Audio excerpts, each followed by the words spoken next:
السلام علیکم ورحمۃ اللہ وبرکاتہ اعوذ باللہ من الشیطان الرجیم بسم اللہ الرحمن الرحیم رب اشرح لي صدری ويسر لي امری واحلل عقدۃ من لسانی یفقهوا قولی وقل جاء الحق وزهق الباطل ان الباطل كان زهوقا۔ جادو کی وجہ سے چہرے کا خراب ہو جانا یا خراب کر دینا یا خراب کروا دینا، چونکہ جادو کے پیچھے جو ہوتا ہے وہ حسد ہوتا ہے، نفرت ہوتی ہے۔ جو بندہ کسی سے حسد کرتا ہے، نفرت کرتا ہے، تو وہ کہتا ہے کہ وہ تباہ و برباد ہو جائے۔ یعنی اگر کوئی کسی کو پسند کرتا ہے، وہ اس سے شادی کے لیے جادو کرواتا ہے، محبت کا جادو کرواتا ہے کہ میری اس کے ساتھ شادی ہو جائے۔ اگر اس کے ساتھ شادی نہیں ہوتی تو وہ یہ کہتا ہے کہ یہ میری نہیں ہو سکتی، یہ کسی کی بھی نہ ہو، تو پھر وہ اس قسم کے جادو کرواتا ہے یا کرواتی ہے کہ اس کا چہرہ خراب ہو جائے۔ اکثر آپ نے دیکھا ہوگا کہ شادی یا کوئی لو تھی، محبت تھی، ان کی آپس میں انڈرسٹینڈنگ نہیں تھی، کوئی کلیش پیدا ہو گیا، پہلے ایک دوسرے کو چاہتے تھے، جب بعد میں ایک منگنی ٹوٹی یا کوئی مسئلہ بنا تو اس وقت اس نے چہرے کے اوپر تیزاب پھینک دیا۔ یہ کیا مقصد ہوتا ہے کہ اس کا چہرہ ہی خراب ہو جائے۔ اسی طرح لوگ پڑھے لکھے ہیں، یہ پڑھی لکھی سوچ کے ذریعے بہت ہی شاطرانہ ذہن رکھتے ہیں کہ کسی جرم میں بھی نہ آئیں اور اگلے کا چہرہ بھی خراب ہو جائے۔ یہ پھر جادو کی طرف چلتے ہیں،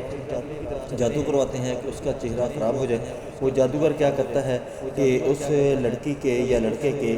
بال لیتا ہے، ناخن لیتا ہے یا کوئی کپڑا لیتا ہے جو اس کے جسم کے ساتھ لگا ہوا ہو، جس کے اندر اس کا پسینہ آیا ہوا ہو،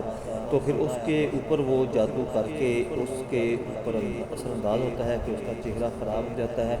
اور چہرہ اس کا اتنا بد نما ہو جاتا ہے، بدصورت ہو جاتا ہے کہ دیکھنے کو جی نہیں کرتا، کہ اس کی دوسری جگہ پر شادی ہی نہیں ہو سکتی۔ اگر کوئی دیکھنے کے لیے آتا ہے تو وہ بندش بن جاتی ہے، رکاوٹ بن جاتی ہے۔ وہ سامنے آتی ہے یا آتا ہے تو لوگ اس سے نفرت کرنا شروع کر دیتے ہیں اور رشتے والے اٹھ کے چلے جاتے ہیں، رکاوٹ ہی رکاوٹ آ جاتی ہے۔ اس کو ختم کرنے کے لیے آپ نے کیا کرنا ہے کہ بارش کا پانی لے لیں، اگر بارش کا پانی نہ ملے آب زمزم کا پتہ کریں، آب زمزم بھی نہ ملے تو پھر آپ نے سادہ ہی پانی لے لینا ہے، لیکن اس کا مخصوص طریقہ ہے کہ 1 لیٹر لے لیں، 2 لیٹر لے لیں، وہ کسی بول کے اندر یا کسی بھی چیز کے اندر ڈال لیں، وہ آپ نے چہرے کے قریب کر لینا ہے اور اس کے اندر آپ نے نظر رکھنی ہے، یعنی پانی کے اندر نظر رکھنی ہے۔ پھر آپ نے 11واں دفعہ درود ابراہیم پڑھنا ہے، 3 دفعہ سورۃ الفاتحہ پڑھنی ہے، اور اللہ نور السماوات والارض سورۃ النور کی یہ آیت جو ہے یہ 100 دفعہ آپ نے پڑھنی ہے، سورۃ الدخان آپ نے 3 دفعہ پڑھنی ہے، سورۃ الفلق، سورۃ الناس آپ نے 3 دفعہ پڑھنی ہے، اور آخر میں پھر آپ نے 11 دفعہ درود شریف پڑھنا ہے، اور اس پانی کے اندر ہی آپ نے نظر رکھنی ہے۔ بیٹھ جائیں، کھڑے نہ ہوں، کیونکہ کھڑے ہونے سے آپ کو چکر بھی آ سکتا ہے، آپ گر بھی سکتے ہیں۔ بیٹھ کے یہ عمل کریں۔ اگر یہ خود عمل نہیں کر سکتے تو یہ میں آپ کو تلاوت کر کے ریکارڈ کر دوں گا۔ یہ آپ نے کان کے اندر اس کا ہینڈ فری لگا لینی ہے، یا بلوٹوتھ وغیرہ لگا لیں، یا ویسے موبائل پکڑ کے کان کے ساتھ لگا لیں، تو یا ویسے بھی رکھ سکتے ہیں اپنے قریب کے لگا کر اس کی تلاوت شروع ہو جائے، تو آپ نے اس پانی کے اندر دیکھتے رہنا ہے۔ جب دم ختم ہو تو اس وقت آپ نے اس کے اندر تھتکار لینا ہے، یعنی سوکھنا نہیں، جیسے تھتکارتے ہیں تھتکار لینا ہے، تو وہ آپ نے پانی پینا بھی ہے، چہرے کے اوپر لگانا بھی ہے۔ اللہ کی ذات مہربانی فرما دینا۔ اللهم صل على محمد وعلى ال محمد كما صليت على ابراهيم وعلى ال ابراهيم انك حميد مجيد، اللهم بارك على محمد وعلى ال محمد كما باركت على ابراهيم وعلى ال ابراهيم انك حميد مجيد، اللهم صل على محمد وعلى ال محمد كما صليت على ابراهيم وعلى ال ابراهيم انك حميد مجيد، اللهم بارك على محمد وعلى ال محمد كما باركت على ابراهيم وعلى ال ابراهيم انك حميد مجيد، اللهم صل على محمد وعلى ال محمد كما صليت على ابراهيم وعلى ال ابراهيم انك حميد مجيد، اللهم بارك على محمد وعلى ال محمد كما باركت على ابراهيم وعلى ال ابراهيم انك حميد مجيد، اللهم صل على محمد وعلى ال محمد كما صليت على ابراهيم وعلى ال ابراهيم انك حميد مجيد، اللهم بارك على محمد وعلى ال محمد كما باركت على ابراهيم وعلى ال ابراهيم انك حميد مجيد، اللهم صل على محمد وعلى ال محمد كما صليت على ابراهيم وعلى ال ابراهيم انك حميد مجيد، اللهم بارك على محمد وعلى ال محمد كما باركت على ابراهيم وعلى ال ابراهيم انك حميد مجيد، اللهم صل على محمد وعلى ال محمد كما صليت على ابراهيم وعلى ال ابراهيم انك حميد مجيد، اللهم بارك على محمد وعلى ال محمد كما باركت على